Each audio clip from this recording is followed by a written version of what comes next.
দেখে এসেছি তিনি আশঙ্কা মুক্ত নন। গতকাল তার খিঁচুনি উঠেছিল, তিনি বাঁচবেন কি মারা যাবেন সেটা আমরা গতকাল বুঝতে পারছিলাম না। আজকে ঢাকা মেডিকেল কর্তৃপক্ষ তারা সরকারের উচ্চ পর্যায়ের নির্দেশনায় 6 সদস্যের একটি বোর্ড গঠন করেছে। সেই বোর্ডের অধীনেই নুরুল হক নূরের চিকিৎসা হচ্ছে। যদি এখানে নুরুল হক নূরের উন্নত চিকিৎসা না হয় তাহলে আমরা বিদেশ নেওয়ার আহ্বান সরকারকে জানাচ্ছি।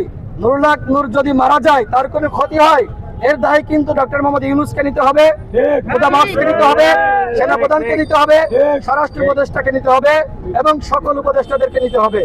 আমরা দেশবাসীর কাছে দোয়া চাই, আপনারা নুরুল হক নূরের জন্য দোয়া করবেন, নামাজ পড়ে তার জন্য মুনাজাত করবেন, সেই আহ্বান জানাচ্ছি। লাল শার্ট পরিহিত যে ব্যক্তি, আমি শুনেছি যে পুলিশকে নাকি নতুন ভাবে এই শার্ট দেওয়া হয়েছে, পুলিশের পক্ষ থেকে আমাকে তথ্য দিয়েছে। আমাদের তো ভাই ব্রাদার পুলিশে আছে, তাই না? সেনাবাহিনীতে আছে, সেনাবাহিনীর সবাই, পুলিশের সবাই আমাদের শত্রু না। আমি সেনাবাহিনীর সকল সদস্যদের উদ্দেশ্যে বলতে চাই, আপনারা কিন্তু আমাদের শত্রু না, পুলিশের সবাই আমাদের শত্রু না। যারা গতকাল হামলা চালিয়েছে তারা গণ অভ্যুত্থানের শত্রু।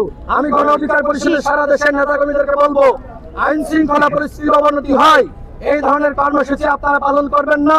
আপনারা গণতান্ত্রিক কর্মসূচি শান্তিপূর্ণভাবে পালন করবেন। আমরা কারোর কার্যালয় ভাঙতে যাইনি, ভবিষ্যতেও যাব না। আপনারা শান্তিপূর্ণভাবে কর্মসূচি পালন করুন।